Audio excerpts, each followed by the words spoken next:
guys, welcome back to the channel, and today we're going to be reacting to Europe's phantom borders and how they're still relevant today.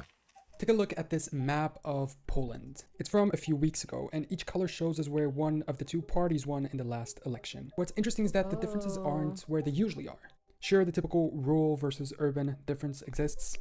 Rural is a hard word to say, huh?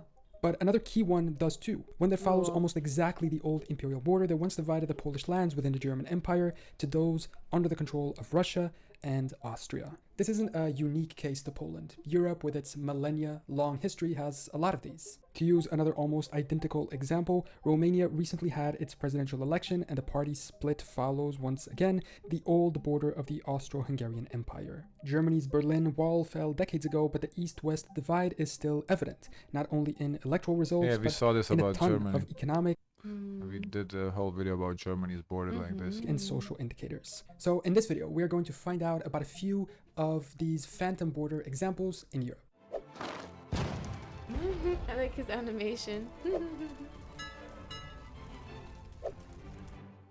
First of all, in case you don't know, what is a phantom border? Or at least what's the definition of it? A phantom border, or Phantomgrenz in German, is like an invisible line left behind by an old political border that doesn't exist anymore, but still shapes how people live, vote, or think on either side. The German I mean, we have the same in the States too, the South, you know, basically the red and blue states. It's kind of, I guess historically, they were formed like that. origin of the name makes sense because it's so evident there, either with the east-west divide throughout the country, but also inside Berlin. The map of tram lines in the city shows this, with the lines only existing in the east because the west had replaced theirs in favor of buses. A satellite picture of the city at night also shows the difference between the types of streetlights that were used and still last up to today, with the east using more yellow lights and the west more white. Even though these countries or regions are now united on paper, you can still spot the place where those old dividing lines used to be. Not every former border turns into a phantom one. It's more likely when the border existed for a long time, when it was hard to cross, when it ended relatively recently, or separated places that were run very differently.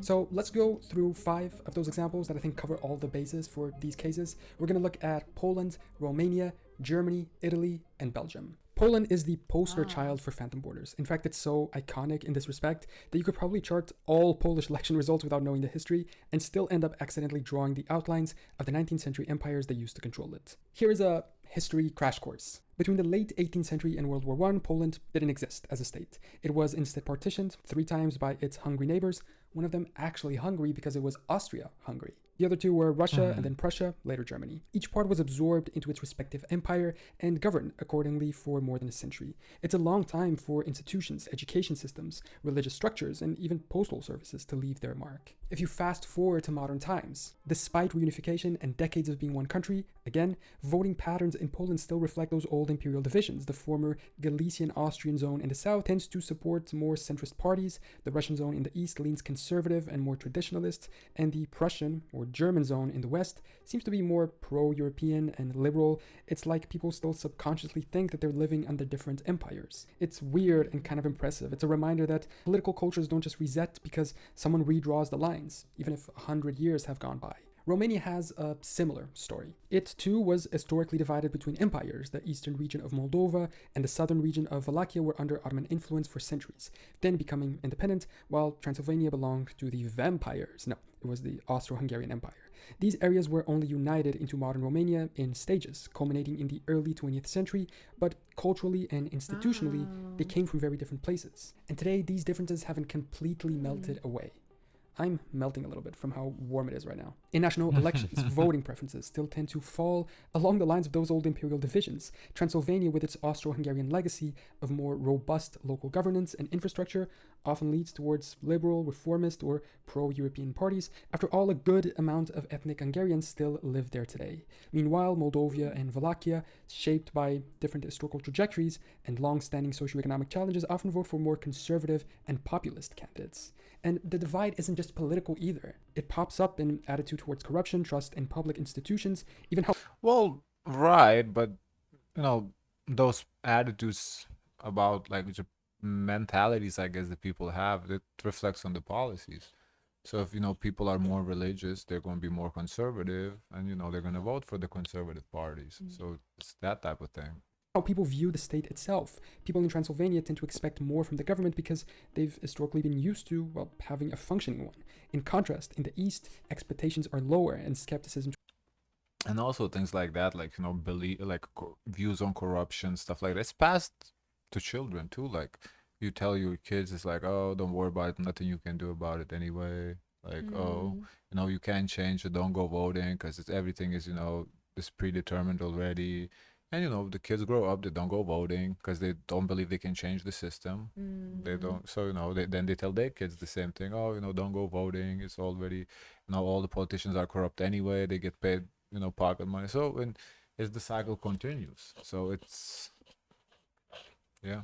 Towards politics runs deeper. You can still feel the ghost of empires in other ways too, like architecture or road quality. So next time you're road tripping through Romania and suddenly the roads get weirdly better or worse, don't blame your GPS, you can blame the Habsburgs or the Ottomans. And then we get to the origin of the word, which is Germany. After all, the Berlin Wall fell in 1989. Germany was reunified in 1990, and yet the divide between East and West Germany is still stubbornly visible in economic indicators, political That's preferences, even crazy. birth rates. For Yeah. over 40 years, East Germany was a socialist state under Soviet influence, while the West was a capitalist democracy aligned with the West.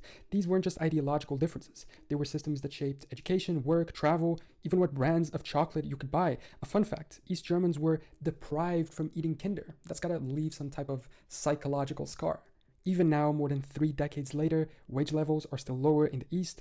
Infrastructure has been modernized, but economic development lags behind. Many young people move west for better job prospects. Immigration is aimed at the West too, because all the jobs are there. Politically, the divide shows up clearly in elections. Right-wing populist parties tend to perform slightly better in the East, or even significantly better, while mainstream centrist and left-leaning parties dominate the West. Some of this is generational and may fade away with time, but as of now, the ghost of the Berlin Wall still looms large without needing to be physically there. And then we move on to Italy, which is an amazing case of internal division that doesn't show up as a border on most modern maps, but might as well be one. Ever since Italy was unified in the 19th century, there's been a persistent divide between the north and the south. It's interesting because there wasn't one north and one south before. It was a large number of different states, but northern ones were similar among themselves, and as were the souths.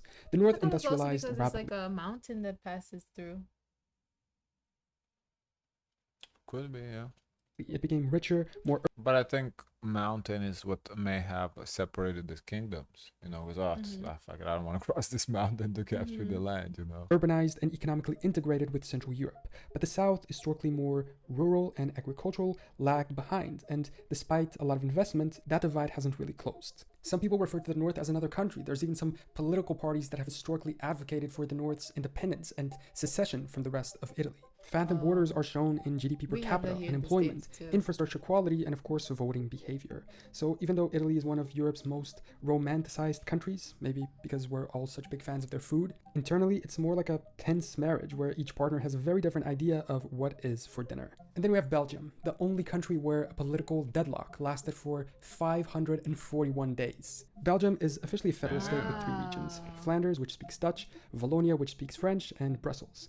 The linguistic and cultural divide dates back a long time. It's not just a phantom border, it's almost like a real one. Arguably, this is because Belgium was only created in 1830. It's a pretty recent country. Before that, the territory was part of the southern Netherlands and partly a Habsburg domain, even being ruled by the Dutch directly for some time. It's such a recent country that the previous historical divides are still there.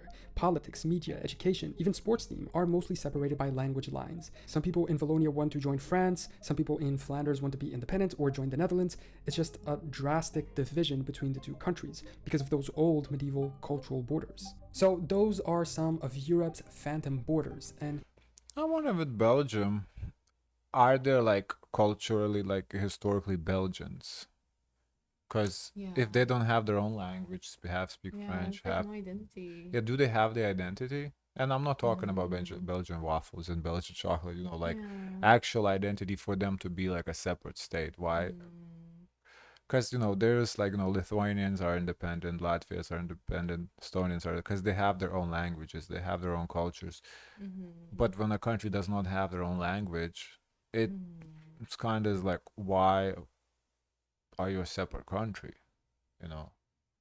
And I'm Such an interesting setup. yeah, and I'm not like taking shots at Belgians or nothing like that. It just makes you question like why did they feel the need to separate themselves from, let's say, France and Netherlands? Why they need to make themselves another country? But then within that country, there's a division between two more parties. Then why make the whole thing as a Belgium? Why not just make have French Belgium make a French Belgium and the I you have know this question for Luxembourg because it's such a small same country. question. Luxembourg, Andorra, uh, San Marino. Like why Really small. Liechtenstein? Like why is there a need for it to be countries? You Mm. know, that's interesting subject. how they still affect the continent and its countries today. It reminds us that geography is more than physical space. History shapes how people live, think, vote, when borders move or disappear. Because, like, for example, if we take Kosovo, like, we know why Kosovo is there because it was part of Serbia, but they're Albanians. So they wanted to separate from Serbia, so they formed Kosovo. Okay, I get it. But here it's like, are they, then Belgium, are they Dutch, but they were part of France, so they want to separate from France? Do they I have? don't I know. wonder what's their national language if they have multiple. Like for the countries that have multiple national languages, I think this argument can be like, how do they decide to be together as one country Exactly, and yeah. not to the respective like mother tongue? Right. Yeah, I don't know. It's just interesting questions. They don't take everything with them. If you like this video, remember to subscribe. I really want to reach 900. Okay. Yeah, see the comments. Yeah. Was this a new video? Yeah, 2 days ago. I feel like this is just his first strobe lights. I would suggest Finland for part 2. A border treaty from 1323 still has immense impact on many levels. Genetics, health, and them. The reason why the northern part of Italy is industrialized is also interesting. In short, it's because Napoleon brought there a kind of trade law system which helped the region to trade within this framework and gave the trade security. Poland is a very interesting case given its history. After World War II, the country was pushed west, giving back the former eastern section to Russia and acquiring the current western section from Germany. There was a significant movement of population as Germans who moved west were replaced by Poles coming from east, transferred to Russia, and yet the fountain border remained. Okay. Guys, of course, let us know your thoughts. Don't forget to like, comment, and subscribe. Join the Discord. And as always, share as much kindness as possible.